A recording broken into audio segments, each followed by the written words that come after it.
3 जन्म के बाद इनका उद्धार हुआ। और दूसरा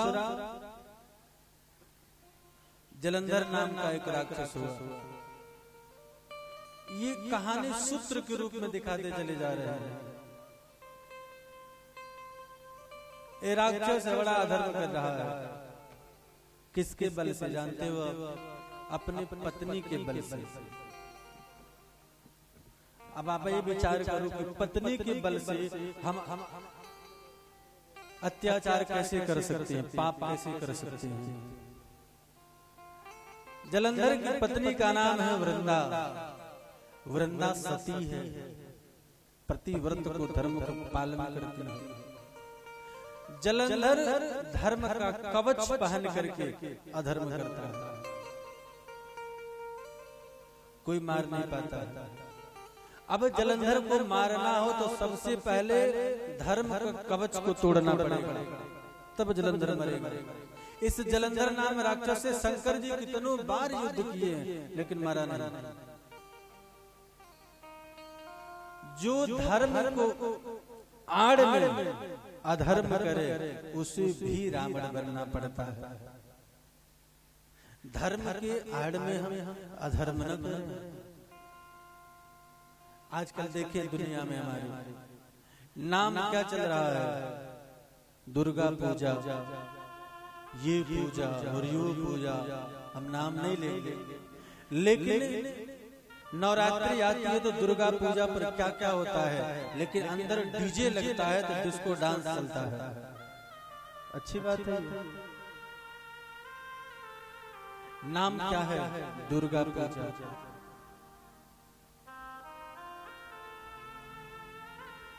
भगवान आकर के सतीत्व को समाप्त किए वृंदा को, और जलंधर मारा गया।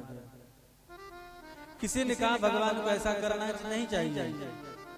भगवान तो संसार की स्त्रियों का सतीत्व को पालन करते हैं, रक्षा करते हैं, और परमात्मा ही किसी सतीत्व का भंग करें, ये तो गलत अर्थ है। भगवान ने विचार किया कि एक सतीत्व का भंग कर दो तो दुनिया की संसार की स्त्रियां का सतीत्व बचा रहेगा। हमारी एक उंगली सड़ने लग जाना मेरे भाई, तो डॉक्टर यही कहेगा कि उंगली को आगे से काट दो, अन्यथा बीमारी अंदर जाएगा, और अंदर जाएगा तो हाथ काटना पड़ेगा, और हाथ नहीं कटवाओगे तो पूरा शरीर में बीमारी चली जाएगी। हमारे समाज में अगर एक व्यक्ति को निकालने से समाज सलामत है तो उस व्यक्ति को निकाल देना चाहिए। हमारे परिवार में एक व्यक्ति को हटाने से, निकालने से अगर पूरा परिवार सुखी है तो उस व्यक्ति को त्याग देने में कोई संकोच नहीं है, त्याग देना चाहिए। तो धर्म की आड़ में अधर्म न हो, ऐसा करने वाला व्यक्ति ही रावण बनता है। और तीसरा, भगवान देवादिदेव महादेव कहते हैं देवी, तीसरा कारण नारद जी का श्राप। नारद श्राप दीन एक बार, नारद श्राप दीन एक बार।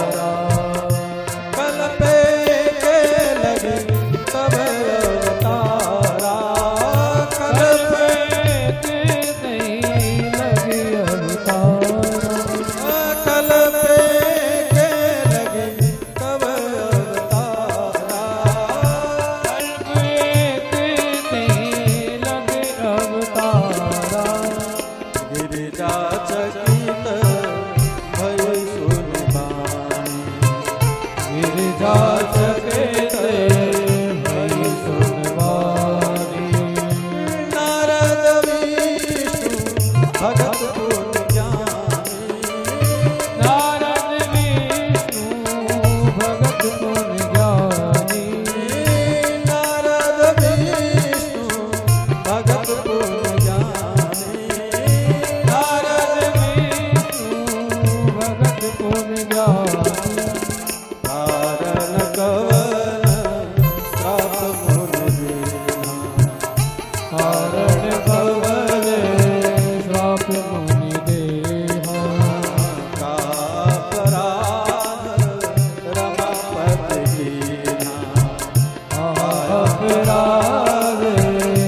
नारद जी श्राप।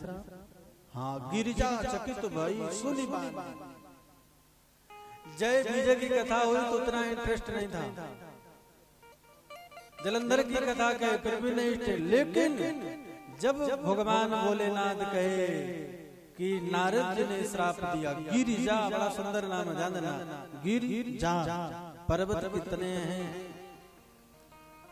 पहाड़ की पुत्री है ये गिरिजा। पहाड़ अपने जगह से खसखता नहीं है, तो ये कैसे खसक जा। जिसके प्रति श्रद्धा है उसके प्रति श्रद्धा है। माँ भवानी कहती है कि नारद तो हमारे गुरुदेव हैं और हमारे गुरुदेव श्राप दें, ऐसा हो नहीं सकता।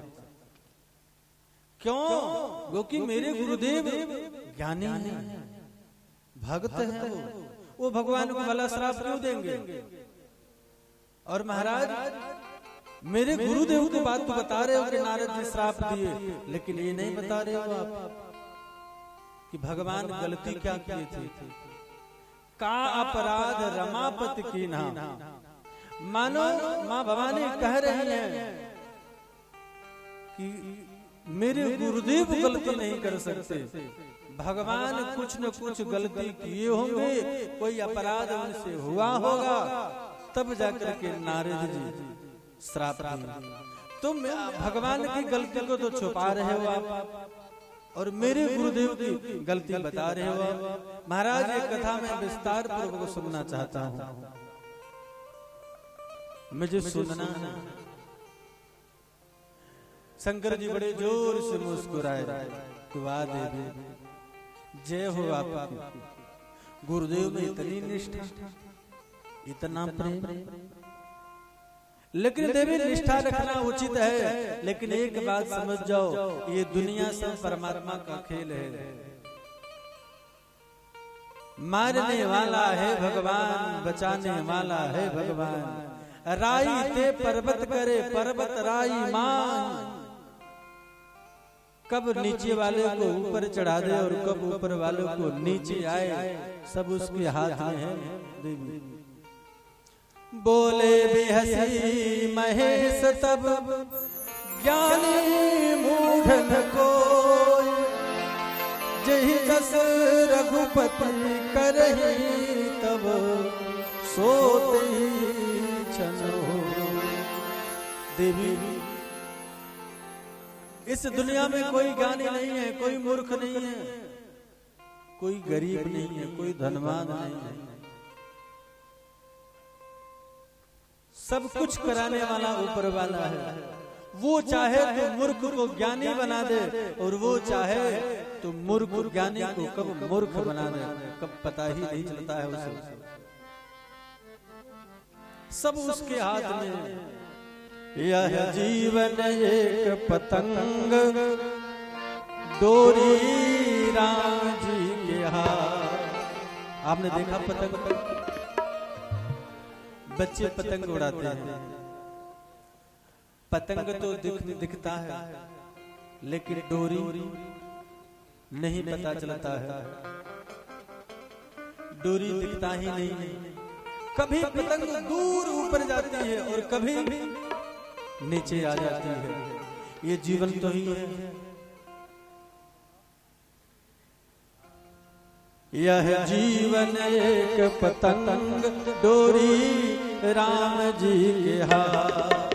यह जीवन एक पतंग, डोरी राम जी के हाथ। यह जीवन एक पतंग, डोरी राम जी के हाथ। यह जीवन एक पतंग, डोरी राम जी के हाथ। ऊपर उड़े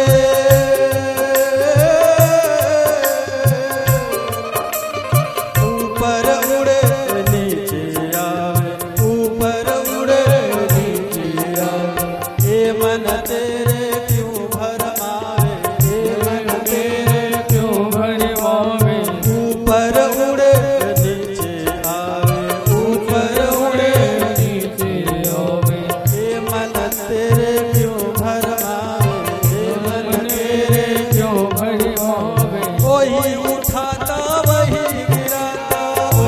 उठाता वही गिराता, वही उठाता वही गिराता, वही उठाता वही गिराता। श्री हरि खेल रहे थे गंग डोरी राम जी के हाथ, यह जीवन एक पतंग डोरी राम जी के हाथ, यह जीवन एक पतंग डोरी राम जी के हाथ। राम सिया राम जय जय राम सिया राम, राम सिया राम सिया राम जय राम, राम सिया राम जय जय राम सिया राम, राम सिया राम जय राम सिया राम, राम सिया राम जय जय राम सिया राम, राम सिया राम जय राम सिया राम, राम सिया राम जय जय राम सिया राम, राम सिया राम जय राम सिया राम, राम सिया राम जय जय राम सिया राम। राम सिया राम जय राम सिया राम। ऊपर उड़े तो नीचे आवे, ऊपर उड़े तो नीचे आवे, हे मन मेरे क्यों भरमावे, हे मन मेरे क्यों भरमावे, वही उठावे वही गिरावे, वही उठावे वही गिरावे, वही उठावे वही गिरावे, वही उठावे वही गिरावे। श्री हरि खेल रहे थे गंग डोरी राम जी के हाथ, यह जीवन एक पतंग डोरी राम जी के हाथ। घर जीवन एक पतंग डोरी राम जी के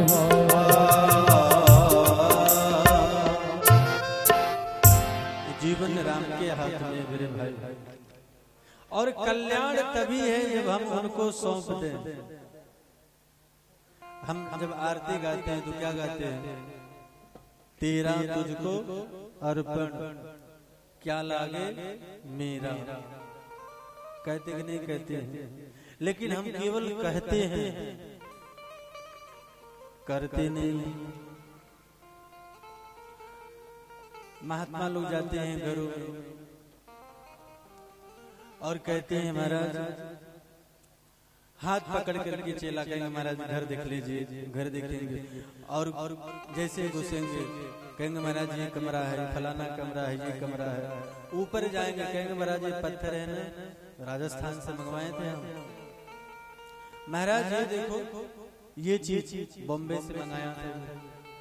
महाराज ये देखो, अब गुरुदेव कहेंगे बड़ा अच्छा है, बहुत अच्छा है, बहुत अच्छा घर बनाए। तो व्यक्ति कहेगा महाराज आपकी कृपा है, मेरा नहीं है, सब आपका ही है।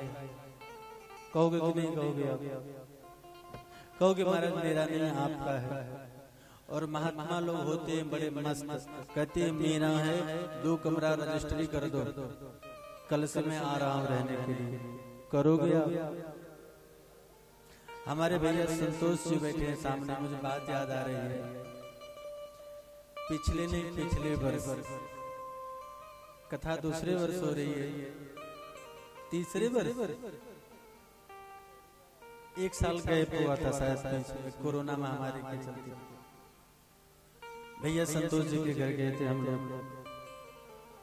घर में प्रवेश किए तो मुझे ये नहीं दिखाया कि ड्राइंग रूम है या बेडरूम है, फलाना रूम है। सीधे ले गए और कहे महाराज ये गुरुदेव का रूम है। और पूरे मकान में सबसे सुंदर डेकोरेशन जो हुआ था वो गुरुदेव के रूप में हुआ था। मुझे बड़ी प्रसन्नता हुई। बोले महाराज मेरे गुरुदेव जब जब आते हैं तो उनको इसी रूम में ठहराता हूँ, ये रूम उनके नाम से है। कहना और करना बड़ा आसान है मेरे भाई। तो हमारे संतोष भैया का जैसा नाम वैसा काम मुझे बड़ा अच्छा लगा। हमारे घर में गुरुदेव के लिए कमरा जरूर होना चाहिए, भगवान का रूम होना चाहिए। क्योंकि जिसके कारण से हम हैं उनको हम स्थान नहीं देंगे तो हमारा क्या महात्मा होगा। अस्तु आइए, माँ भवानी बोली कि कथा महाराज मुझे सुनाओ, विस्तार से कथा सुनाओ आप मुझे।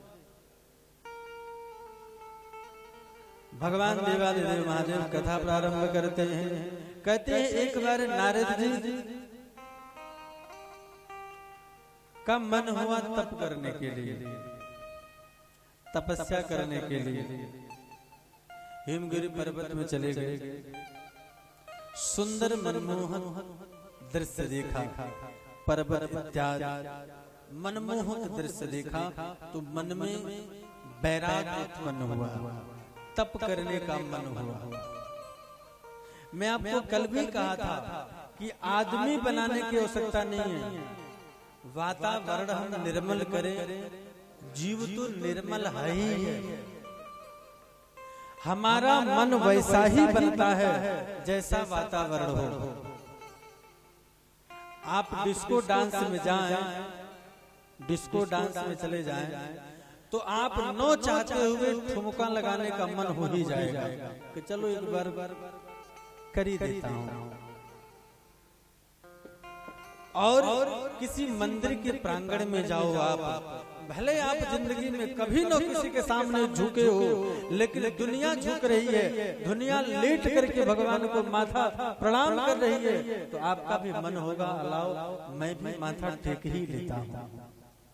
जैसा वातावरण होगा वैसा हमारा मन होगा।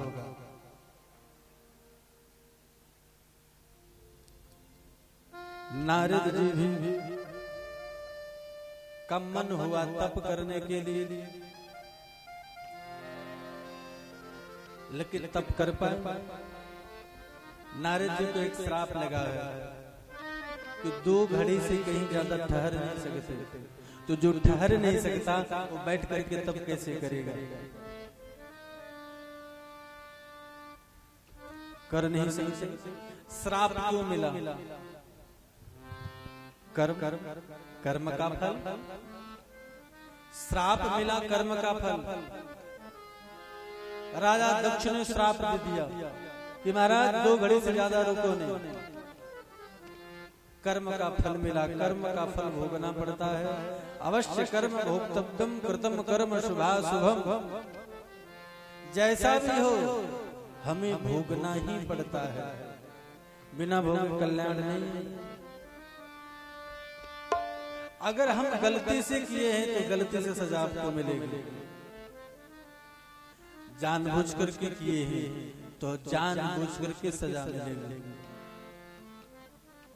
अब आप कहोगे महाराज जानबूझ के सजा कैसे होगा? आप अपने घर में बहुत बड़ा प्रसंग करते रहो, कोई उत्सव करो, 2-4 लाख रुपया खर्चा करो आप, और किसी अपने सगे संबंधी जो बड़ा खास हो आप उससे कहो भैया मुझे 2 लाख रुपए की आवश्यकता है, आप दे देना। और मेन आवश्यकता जब आपके आवे तो आप उसके घर जाओ, बोले भैया मुझे पैसे दे दो, और वो कहे कि आई एम सो सॉरी यार प्लीज, दे नहीं सकता। कह सकता कि नहीं कह सकता? आप क्या कर सकते हो? आप भी कहते हो यार प्लीज कुछ कर दो, कुछ कर दो। वो कहेगा यार प्लीज इसके आगे आगे मैं नहीं कर सकता। हम कहते हैं फलाने व्यक्ति अपना हाथ खींच लिए, कहते कि नहीं कहते? ये क्या है? ये जानबूझकर कर्म का फल है, भोगना पड़ता है। लेकिन कर्म व्यवस्था के ऊपर ये नारद जी का जो प्रसंग है, ये नारद जी के प्रसंग से ऐसा लगता है कि कर्म प्रधान के ऊपर कृपा व्यवस्था है। ध्यान देना, नारद जी को जब श्राप लगा है तो तप कैसे किए? तप नहीं करना चाहिए, तप हो ही नहीं सकता है। लेकिन श्राप गति बाधी, श्राप की गति बाधित हो गई। जानते हो क्यों? क्योंकि भगवान की कृपा हो। कर्म व्यवस्था के ऊपर भगवान की कृपा व्यवस्था है। जैसे मान लो आपका केस चलता हो, 2 व्यक्ति का झगड़ा हो जाओ और केस चलता हो, तो आप पहला कहाँ जाओगे? कोर्ट में। और कोर्ट के बाद क्या आता है? Supreme court.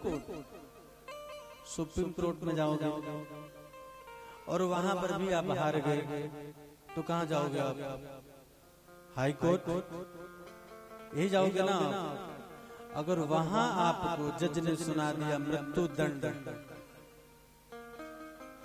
तो आप कहां जाओगे? है कोई जगह? तब तो मरना पड़ेगा आपको, क्योंकि कर्म का फल है मरना ही है। लेकिन कोर्ट, सुप्रीम कोर्ट के बाद हाई कोर्ट के बाद अगर आप बचना चाहते हो तो एक कोर्ट और है। कौन?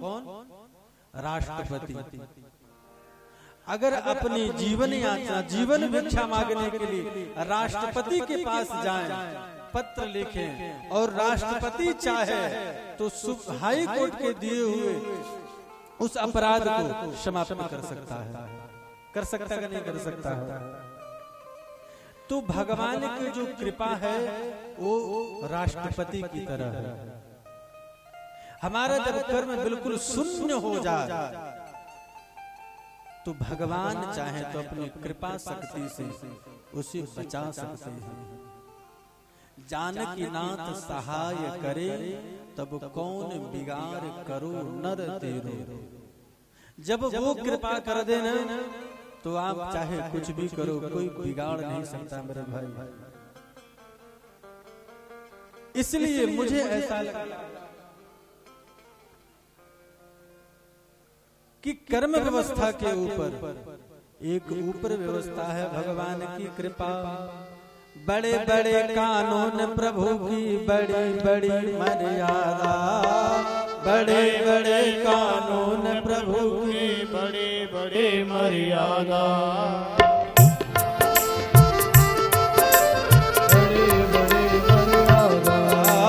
बड़े बड़े कानून प्रभु की बड़ी बड़ी मर्यादा, बड़े बड़े कानून प्रभु की बड़ी बड़ी मर्यादा। किसी को तोला कम ना तोले और न ज्यादा रखे, तोला कम ना तोला और न रखे ज्यादा। किसी को तोला कम ना तोले और न रखी ज्यादा। किसी को तोला कम ना तोला और न रखे ज्यादा। लेन देन और जमा खर्च का, लेन देन और जमा खर्च का, लेन देन और जमा खर्च का, लेन देन और जमा खर्च का सही हिसाब लगाता मेरे मालिक के दरबार है सब जीवों का खाता। मेरे मालिक के दरबार में है सब जीवों का खाता। मेरे मालिक के दरबार है सब जीवों का खाता। मेरे मालिक के दरबार में है सब जीवों का खाता। मेरे मालिक के दरबार में। थोड़ा सा विचार करें वो कैसा चित्रपट है मेरे भाई। वो कैसा है जिसके दफ्तर में 1 रुपए का फेरफार नहीं होता मेरा भाई ना। जिसके अधिकारी कर्मचारी बिल्कुल राइट समय पर आते हैं और बिल्कुल राइट समय पर जाते हैं। ऊपर वाले का दफ्तर में ध्यान देना, एक एक पल का हिसाब रखा जाता है मेरे भाई। सर्जन देखो उसका कितना बड़ा कलाकार है। हमारे देश में एक कंपनी एक मॉडल की करोड़ों गाड़ियां निकालती है कि नहीं निकालती है। हमें लगता है कि अगर उस पे आप पहचान नहीं लगाओ, निशान मत लगाओ तो हम पहचान नहीं पाएंगे हमारी गाड़ी है तो उनकी गाड़ी है। सेम कलर से डिजाइन सब कुछ, लेकिन उसकी कंपनी देखो। हम जीवों को इतना डिजाइन बना दिया, इतने मॉडल बनाया, एक दूसरे का फेस नहीं मिलाया। मिलता है? हम इतने बैठे हैं, एक दूसरे के चेहरा मिलता है ना। अरे मेरे भाई, चेहरा को तो मारो, अंगूठे की जो निशानी होती है ना, ये तक नहीं मिलता है। जो लोग पढ़े लिखे नहीं होते कहते हैं लगाओगे, ये तक नहीं मिलता है। कितना बारीक होगा वो, उसके पास कितनी ढांचाएं होगी। जीव को छोड़ो, पशु पक्षी गाय, इन सबों का भी चेहरा नहीं मिलता मेरे भाई। अलग अलग दृश्य बना है, कैसा होगा वो। उसकी बनाई हुई दुनिया इतनी दिव्य है, इतना सुंदर है, तो वो कितना प्यारा होगा।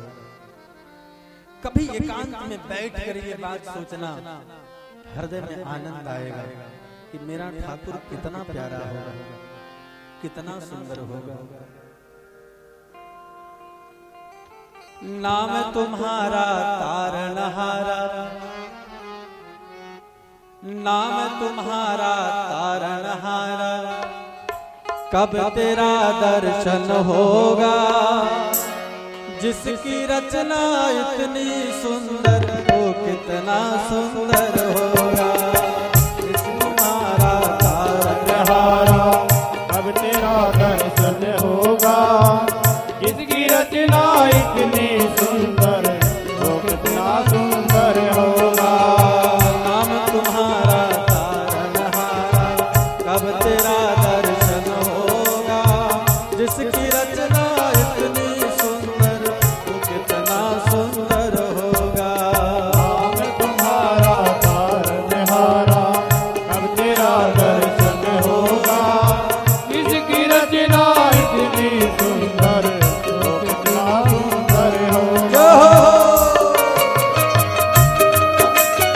हरि हरि हरि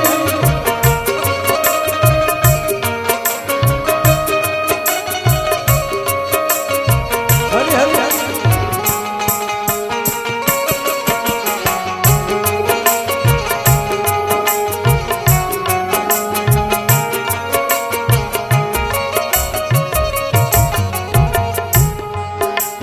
सूर नर मुनि जिन जिन चरणों में निस निसीम लगाते हैं, जो गाते हैं तेरी महिमा, मनवांछित फल पाते हैं। ओ मनवांछित फल पाते हैं, मनवांछित फल पाते हैं। सूर नर मुनि जन जिन चरणों में निस दिन ध्यान लगाते हैं, जो गाते हैं तेरी महिमा, मनवांछित फल पाते हैं। मनवांछित फल पाते हैं, मनवांछित फल पाते हैं। धन्य घड़ी समझोगे उस दिन, धन्य घड़ी समझोगे उस दिन, जब तेरा दर्शन होगा। जिसकी रचना इतनी सुंदर, वो कितना सुंदर होगा। जिसकी रचना इतनी सुंदर, वो कितना सुंदर होगा। नाम तुम्हारा तारनहारा, कब तेरा दर्शन होगा। जिसकी रचना इतनी सुंदर, वो कितना सुंदर होगा। नाम तुम्हारा तारनहारा, कब तेरा दर्शन होगा। जिसकी रचना इतनी सुंदर, वो कितना सुंदर होगा। जिसकी रचना इतनी सुंदर, वो कितना सुंदर होगा। जिसकी रचना इतनी सुंदर, वो कितना सुंदर होगा। वो कितना सुंदर होगा। वो कितना सुंदर होगा।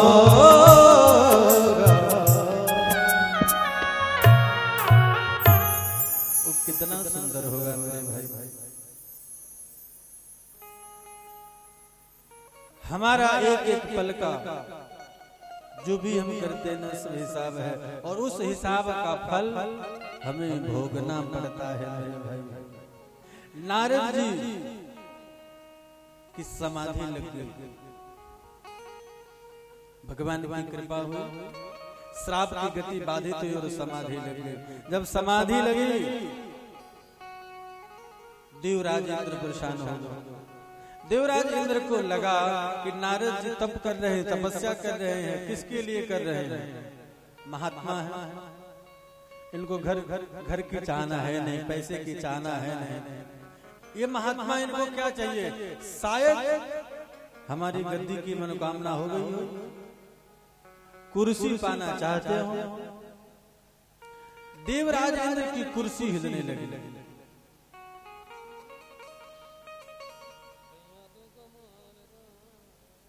देवराज इंद्र कामदेव को भेजे। किसी ने पूछा, आपकी कुर्सी क्यों हिल रही है? कोई परेशानी, कोई दिक्कत? नारद जी से आपको क्या दिक्कत है, क्या परेशानी है आपको? देवराज बोले, नारद जी अच्छा काम कर रहे हैं, उनसे आपको परेशानी नहीं होनी चाहिए। बोले यही तो परेशानी है कि वो अच्छा कर रहे हैं। बोले मतलब? बोले अच्छा कर रहे हैं तो समाज में उनका प्रशंसा होगी, उनकी ख्याति बढ़ेगी, उनका प्रचार होगा, लोग जानेंगे उनके। तो बोले इसमें परेशानी क्या? बोले वाह, जब उनकी ख्याति बढ़ेगी तो हमारी कुर्सी जाएगी कि नहीं जाएगी? एक कुर्सी पर जो हम आप बैठते हैं ना, बड़ी विडंबना है। कुर्सी मिल जाए तो भी डर, चल न जा, चल न जा, चल न जा। और न मिले तो कब मिलेगा, कब मिलेगा? और मिल जाए तो चल न जाए, चल न जाए। तो कभी कभी ऐसा लगता है कि ऊंचे पद पर बैठने वाला व्यक्ति समाज में कोई अच्छा कार्य नहीं होने देता है। देवराज इंद्र कामदेव को भेज दिए कि जाकर समाधि को तोड़ दो। कामदेव आया, अपनी पूरी समाज के साथ में आया, लेकिन काम कला कुछ मुनिहीन व्यापी। नारद जी को कुछ नहीं हुआ। क्यों? क्योंकि नारद जी भक्त हैं। नारद की रक्षा स्वयं भगवान कर रहे हैं। जिस दीपक को खुदा रोशन करता हो, जिस ज्योति को खुदा स्वयं प्रकाशित करता हो, उस दीपक को कौन बुझा सकता है मेरे भाई? कुछ नहीं।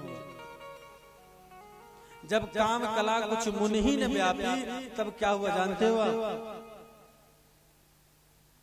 तब ये हुआ, कामदेव नारद जी की प्रशंसा करने लगे और कहा कि धन्य हो महाराज, आप जैसा इस दुनिया में कोई नहीं है। भगवान शंकर के समाधि को तोड़ने वाला ये कामदेव, इतना तक कि ब्रह्मा जी को भी कामदेव हरा दिया था। आज वही कामदेव आपके चरणों में है महाराज, आप जैसा दुनिया में कोई है ही नहीं। और नारद जी की आंखें खुल गई।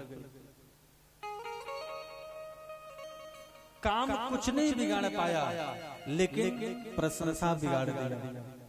कभी कभी इंसान प्रशंसा में भूल ही जाता है कि हम कहाँ के हैं, हम कौन हैं। प्रशंसा। एक आदमी स्टेशन पर खड़ा था, ट्रेन आई, ट्रेन चलने लगी। वो आदमी 3-4 पोटली रखा था अपने सर पर, 2 कंधे पर वजन था। ट्रेन चलने लगी, वो आदमी दौड़ने लगा। अंदर बैठे लोगों को लगा कि शायद इसे चढ़ना होगा, तो अंदर बैठे लोगों ने कहा, आजा पहलवान, आओ तुम पहलवान हो, अरे तुम्हारे जैसा कोई नहीं है दुनिया में, और तेज दौड़ो, आ जाओ आ जाओ, मैं हाथ दिया हूं, आ जाओ आ जाओ। लोग कहे और वो दौड़ करके ट्रेन में चढ़ गया, बैठ गया ट्रेन में। लेकिन बैठा तो उदास। लोगों ने कहा, उदास क्यों हो? ट्रेन तुम्हारी छूट रही थी, तुम्हें ट्रेन मिल गई, तुम्हें प्रसन्न होना चाहिए, दुखी क्यों हो? बोले जिसे चढ़ना था वो तो स्टेशन पर है, मैं तो चढ़ाने आया था। तो बोले फिर बैठे क्यों? बोले आपने तो कहा कि आप पहलवान, आओ तुम पहलवान हो, तुम्हारे जैसा कोई नहीं, और तेज दौड़ो। आपने कहा सुनाया, मतलब प्रशंसा। कभी कभी प्रशंसा इंसान को भ्रमित कर देता है कि मैं कौन हूं। इसलिए जब आपकी ज्यादा प्रशंसा होना लग जाए तो बिल्कुल सावधान। दुनिया में अगर हमारी प्रशंसा हो रही है तो हमारे कारण नहीं, कोई आपको सुपात्र समझा है, ऊपर वाला परमात्मा आपको कुछ लायक समझा है, तब दुनिया आपकी प्रशंसा कर रही है। ऐसा ना हो कि प्रशंसा के घेरे में आप ऐसे डूब जाओ कि नीचे गिर जाओ। जब हमारी प्रशंसा हो तो बिल्कुल सावधान। कुछ लोगों की प्रशंसा बड़े प्रिय होता है, जैसे हमारी माताएं, प्रशंसा इनको बड़ा प्रिय है। हम नहीं कह रहे हैं कि हम कह रहे हैं, ऐसा लिखा भी है, संतों ने कहा, लोगों ने कहा, प्रिय बहुत है। घर में लाख परेशानी हो, लाख इनका मूड ऑफ हो, लेकिन आप इनसे दो शब्द प्यार की बातें कर दो, इनकी थोड़ी प्रशंसा कर दो, सब कुछ भूल जाएंगे। ये श्रृंगार करें तो श्रृंगार की प्रशंसा कर दो, बिल्कुल घर में शांति होगी। भैया लोगों को मैं मंत्र दे रहा हूं, ध्यान देना। कभी घर में खटपट होगा ही, कभी नहीं होगा। मूल मंत्र है, दाम्पत्य जीवन है, खटपट तो होता ही रहता है, लेकिन ये मंत्र याद कर लो, कभी नहीं होगा। घर में सुबह सुबह अगर माताएं श्रृंगार करें तो एक बार कह दो, आज बड़ी अच्छी लग रही हो तुम, बस इतना कह दो, पूरा दिन बैटरी चार्ज, कोई प्रॉब्लम नहीं। शाम को दफ्तर से आप आओ, शाम को दफ्तर से आओ और पत्नी आपकी भोजन बना कर दे तो भोजन की प्रशंसा कर दो, भले वो कैसा भी हो, प्रशंसा कर दो। बैटरी फुल चार्ज, कभी घर में खटपट होगा ही नहीं। एक महीने में, 1.5 महीने में ऐसा प्रशंसा करो, ये साड़ी अच्छी लग रही है, लेकिन ऐसा करता हूँ ना, कल मंडे है, बढ़िया वाला साड़ी ला करके देता हूँ, वो पहनना, 1 हफ्ते बैटरी चार्ज। कभी कुछ खटपट होगा ही नहीं। नारद जी प्रशंसा से गिर गए। नारद जी बोले कि देखो, बोले आपको काम पर कोई असर नहीं हुआ? बोले काम, क्रोध भी नहीं आया। तुम्हारे ऊपर मैं क्रोध किया नहीं ना, तो काम और क्रोध पर विजय प्राप्त। और हाँ, जाकर इंद्र से कह देना कि उसके सिंहासन का हमें कोई लोभ नहीं है।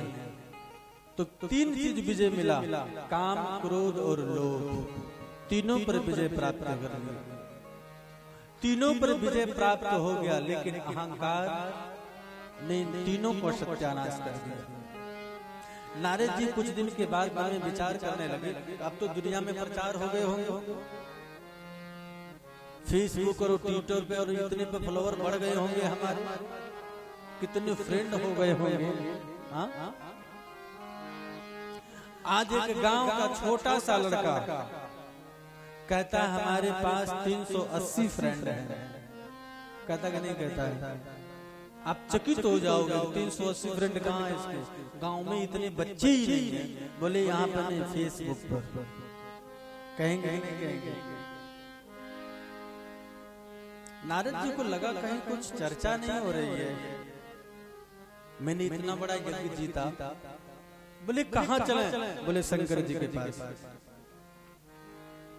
शंकर जी के पास क्यों जाएं? बोले यही काम शंकर जी की समाधि तोड़ दिया। वो हारे हैं, मैं जीता हूं, तो चलो वहां पर। ये देखो, ये मन की मनीलता है कि हारे हुए व्यक्ति के पास पहले चलो। नारद जी शंकर जी के पास चले गए। दंड प्रणाम हुआ, आइए महाराज, आइए आइए, हमारे कैलाश के शिखर पर संत पधारे हैं, धन्य हो महाराज, बड़े दिनों के बाद आप आए। कहाँ थे आजकल? बोले महाराज कहाँ थे, तब कर रहे थे, तपस्या कर रहे थे। अच्छा, आप तपस्या? बोले हाँ। बोले इतनी गर्मी ठंडी बरसात? बोले मारा ठंडी गर्मी कामदेव आ गया था। कामदेव? बोले हाँ। अरे वही कामदेव जो आपके समाधि को तोड़ दिया था। अच्छा फिर? बोले हमारे तो चरणों में गिर गया। शंकर जी बोले धन्य हो, मैंने सोचा कि संत आए हैं तो राम कथा सुनने को मिलेगा, ये तो मार चरित कह रहे हैं। मार चरित नारद सब भाषे। नारद जी ने कहा कथा कैसी लगी? शंकर जी ने कहा कथा तो अच्छी लगी, परंतु जो कथा आप मुझे सुनाए हो ये कथा और कहीं मत कहना। क्यों? बोले नहीं आप कहना नहीं। अब नारद जी को जलन महसूस हो रही। अब मैं जीता हूं हमारी प्रशंसा होगी। अभी ये हारे हैं तो सोच रहे हैं कि नारद जी का प्रचार होगा तो इनकी बेइज्जती होगी। और हुंकारी पार करके नारद जी वहां से चले। नारद भगवान शिव ने मना किया था कि बार बार बिनमो मुनि तो ही जिम यह कथा सुनायो, तिम जिन हर ही सुनायो कबहु चलहु प्रसंग दुरायो तब। ये प्रसंग कहीं नहीं कहना। अब भगवान के पास तो बिल्कुल मत कहना। अगर ये प्रसंग चल जाए तो बोले फिर बोले दूर हो जाओ। लेकिन नारद जी नहीं समझे। नारद जी अब गए हैं विष्णु लोक में। एक बार कर कर कर बीना, एक बार करे वर बीना, गावत हरि गुण गान प्रवीणा, गावत हरि गुण गान प्रवीणा, क्षीर सिंधु गगने मुनिनाथ, क्षीर सिंधु गगने मुनिनाथ, जहाँ बस श्री निवास श्रुति माथा, जहाँ बस श्री निवास श्रुति माता, हरसि मिले उठ रमानिकेता, हरस मिले उठे रमानिकेता, बैठे आसन ऋषि समेता, बैठे आसन ऋषि समेता। एक बार करतल कर बीना। एक बार नारद जी भगवान के पास गए। भगवान के पास गए। भगवान विष्णु उठकर खड़े होकर के मिले। नारद आप बड़े दिनों के बाद आए हो। आओ आओ नारद जी। चरणों में प्रणाम करने वाले थे। बोले रे नहीं नहीं नहीं आओ तो हृदय से मिलो, गले से लगे। नारद जी को लगा कि भगवान को लगता है पता चल गया है कि अब मैं पुराना वाला नारद नहीं हूं कि चरणों में प्रणाम करना पड़ा। नारद जी गले लगे। भगवान गले में लग के छोड़े तो नीचे बैठने लगे। बोले अरे अरे नीचे बैठिए आप आइए यहाँ बैठिए। अपने आसन पर बिठाया। बैठे आसन ऋषि समेता। पास में बिठाया। नारद आओ। नारद जी को लगा तो हम बराबरी वाले हैं, अब नीचे क्यों बैठे? अब तो हम एक बराबर हैं। बैठे। बोले अब बताओ इतने दिनों तक कहाँ थे? बड़े दिनों के बाद आए भाई। बोले महाराज तप करना रहा था, तपस्या कर रहा था। अच्छा ये तो बड़ी अच्छी बात है। बोले महाराज लेकिन वहां कामदेव आ गया। काम? बोले हाँ। बोले वही शंकर जी की समाधि तोड़ दिया था। अच्छा फिर बोले फिर क्या, चरणों में गिर गया।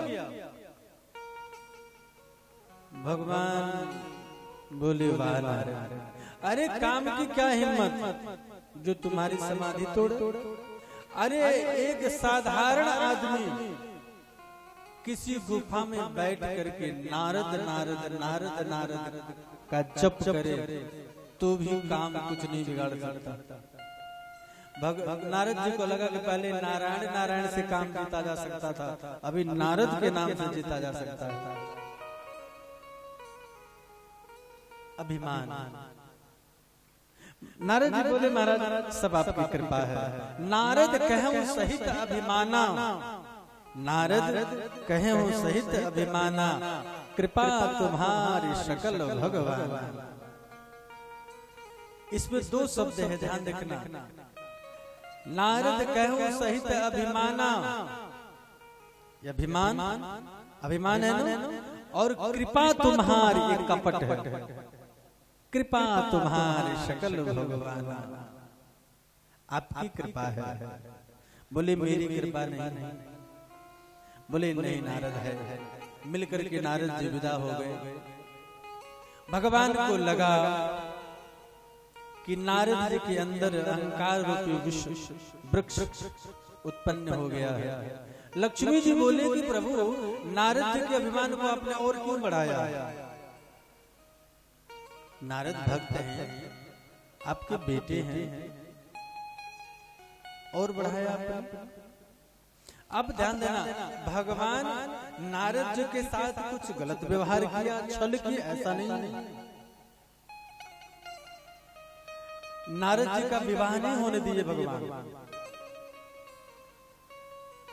और यही प्रश्न लेकर के जब आगे कथा में हम चलेंगे तो अरण्य कांड में जब सीता जी का हरण हो जाता है, भगवान रोते हैं, बिलखते हैं, पूछते हैं तरुलताओं से, वृक्षों से। उस समय नारद जी पहुंचते हैं और यही प्रश्न करते हैं, यही क्वेश्चन करते हैं कि महाराज हमारा विवाह तो होने नहीं दिया, अब बताओ ये कोई पूछने का अवसर है।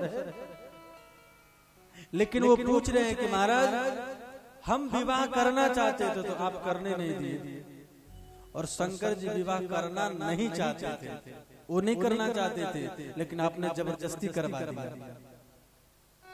भगवान उत्तर देते हैं कि नारद तुम दोनों मेरे ही पुत्र हो, शंकर भी हमारे ही पुत्र हैं, तुम भी मेरे पुत्र हो, लेकिन अंतर इतना है कि शंकर जी हमारे बड़े पुत्र हैं। मोरे प्रौढ़ तनय सम ज्ञानी, बालक सुत सम दास अमानी। ज्ञानी भगवान का बड़ा बेटा है और भक्त छोटा बेटा है। तो शंकर जी हमारे बड़े बेटे हैं, और जब बेटा बाप के बराबर हो जाए तो उसको विवाह के बंधन में बांध देना चाहिए। हर बार को चाहिए कि बांध। और छोटा बेटा घर में 2 साल का या 3 साल का बेटा हो आपके घर में, आप उससे कहो कि बेटा विवाह करोगे, विवाह करोगे, तो क्या कहेगा? हाँ। कहेगा कि नहीं कहेगा? बोले किससे करोगे?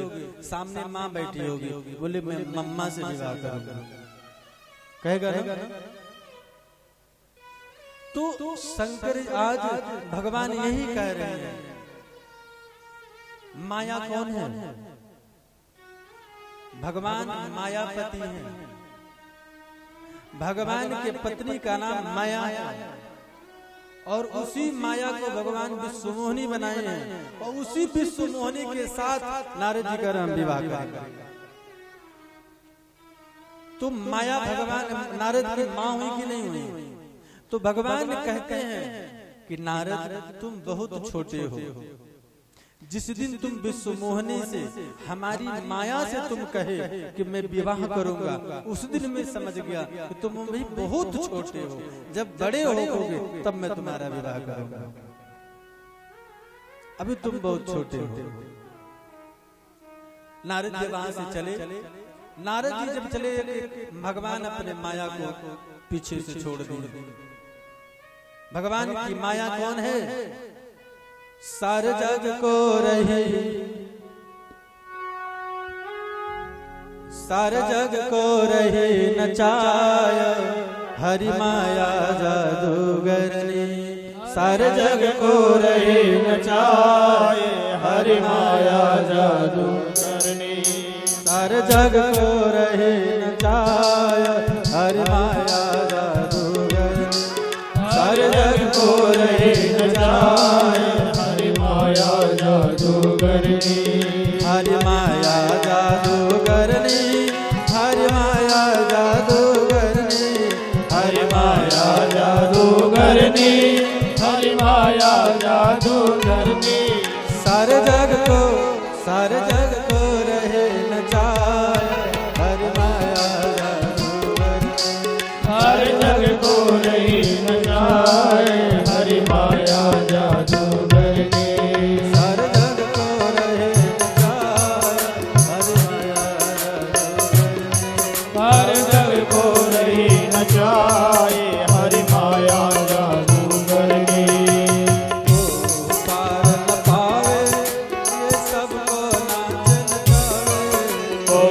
को पार न पावे, ये सबको नाच नचावे।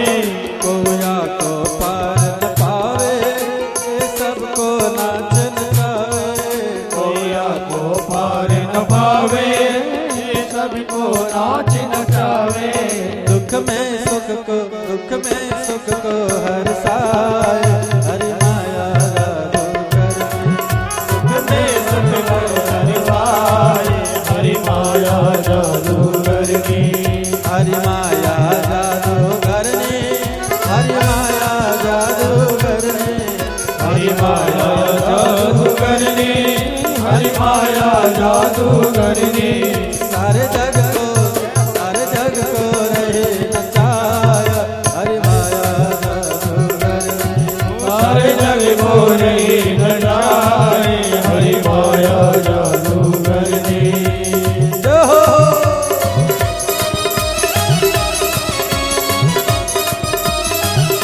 हरि हरि हरि।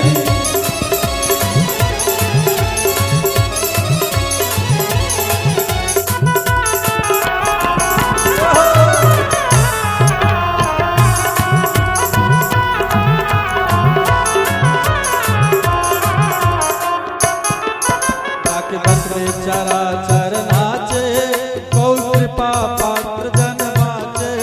जाके बस बेचारा चर नाचे, और कृपा पात्र जन माचे। जाके बस बेचारा चर नाचे, कोई कृपा पात्र जन माचे। जाके चर नाचे, कोई कृपा पात्र जन माचे। तब सद्गुरु ने बचाय, हरि माया जादूगरनी। जब सद्गुरु ने बचाए, हरि माया जादूगरनी। हरि माया जादूगरनी, हरि माया जादूगरनी। हरि माया जादूगरनी, हरि माया जादूगरनी। सब जग को रहे नचाय, हरि माया जादूगरनी। सारे जग को रहे नचाय, हरि माया जादूगरनी। हरि माया जादूगरनी, हरि माया जादूगरनी। हरि माया जादूगरनी, हरि माया जादूगरनी। सब जग को रहे नचाय, हरि माया जादूगरनी। सारे जग को रहे नचाय, हरि माया जादूगरनी। सब जग को रहे नचाय, हरि माया जादूगरनी। सारे जग को रहे नचाय, हरि माया जादूगरनी।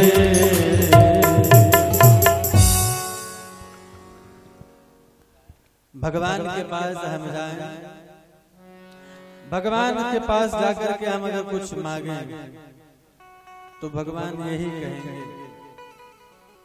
कि अगर तुम्हें नाचना है, अगर तुम्हें नाचना है तो माया मांगो, माया, हम देहात में कहते हैं ना कुछ माया साया मिल जाए तो माया।